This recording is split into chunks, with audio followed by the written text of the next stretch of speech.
unpacking some boxes recently. I opened up one and I looked at it and I stared at it and I thought, why in the world did I pack this stuff?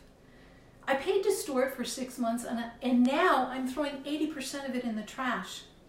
Well, obviously I didn't take the time to deal with those items carefully while I was packing before I shoved each one into that box and just taped it closed. I just shook my head and I laughed and I thought, oh well, it is what it is. It's what happened. Well, you know, we store silly household items, but don't you and I also do this in our marriage? This got me thinking. We hold on to, pack away, and carry with us the wounds and the hurts.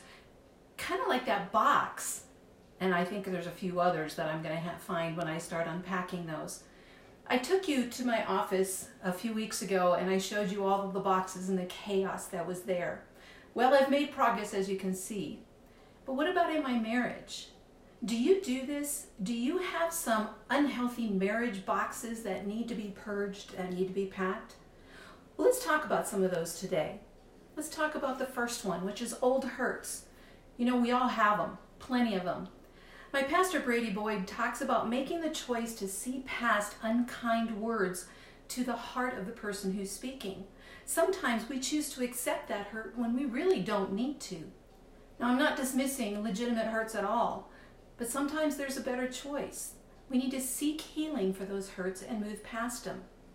So if you've picked up a few of those hurts that maybe you didn't need to pack up and you've shoved them in the back of the closet, let's go ahead and pull that box out and throw it away.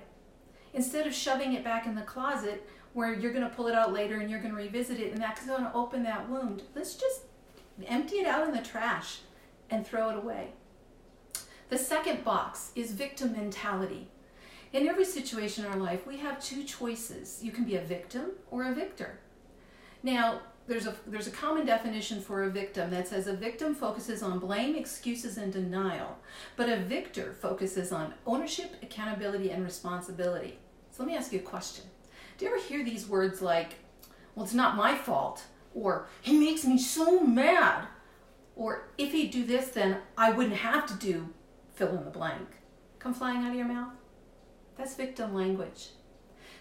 I want to challenge you today to switch up your thoughts and beliefs to become a victor. Pack up that victim language in a box and just go ahead and burn it. You don't need it anymore. The third box that we need to unpack and get rid of is forgetting to forget. Now, I did that intentionally. Has your husband asked you for a specific forgiveness? And did you say that you forgave him? Then why, when another argument comes up, like they will, do you bring that one back up and rehash it again? That's not forgiveness, and it doesn't strengthen your marriage. So it's time to forget and remove that issue from the forefront of your mind. It's time to take that box you shoved in the back of the closet again, unpack it, and get rid of its contents. Remember, forgiveness does not equal trust. Trust must be rebuilt. But forgiveness does equal forgetting what happened. Vengeance is not forgiveness. It holds on to an issue, like that old box of hurt, and you use it as a baseball bat over your husband's head. So I encourage you today to set yourself and your spouse free by tossing that box in the trash. The fourth box we want to look at is false expectations. Now, I gotta confess, this one bites me more often than I care to admit. Sometimes when you experience a wound within your relationship, the hurt results more from a false expectation than the actual event. Let me give you an example. Let's say it's your anniversary is approaching, and in your imagination for the romantic evening, you're looking for a dozen or two roses, maybe a fancy restaurant dinner at a place you've never been, or a quiet night without the kids, maybe even a hotel.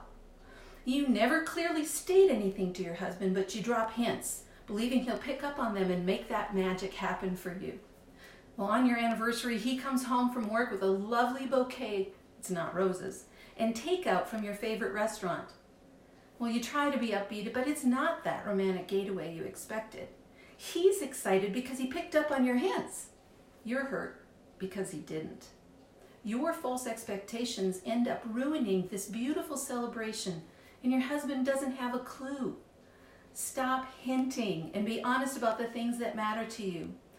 Let's unpack those expectations honestly and communicate them to your husband. Give the poor guy a chance. Well, the fifth one is resentment. What hurt or misunderstanding have you withheld from your spouse? Each time you do that, you build resentment toward him without allowing him the opportunity to make amends. Resentment builds when we don't confront the other person or when we assume we know the entirety of a situation, but don't take the time to ask pertinent questions. Resentment ties back to those false expectations, and often without realizing it, resentment sneaks in because an expectation goes unmet. Well, the best way I know to combat resentment is to be authentic with your spouse. After all, if you can't be real with the person who shares your life and your bed, how can you be open with anyone else? Let's open this box carefully and unpack each resentment, maybe with a qualified third party. You need a new perspective. Don't open up every box you can find and just dump the contents on your spouse. Just like that strategy would make a disaster in my office, dumping everything all over the place in your marriage isn't a good idea either. Well, as I continue to unpack the remaining boxes, I wonder how many other items are going to go in the trash. I'm sure there's a few more. But with each unnecessary item removed, my life feels more spacious. This is the time of year that we're all looking forward to what's next, what's the new year going to bring. Well, maybe it's time to create space in your marriage for a few new beginnings. Look around you. Unpack those boxes and willingly discard all of the baggage that hurts your relationship. Why not choose to breathe new life into your marriage through honest communication? Roll up your sleeves together to get rid of those boxes once and for all. When Dave and I were first married, I never anticipated the day I'd need a coach to help save my marriage. But that day did arrive when we faced down the shock to our marriage of pornography addiction and my feelings of betrayal.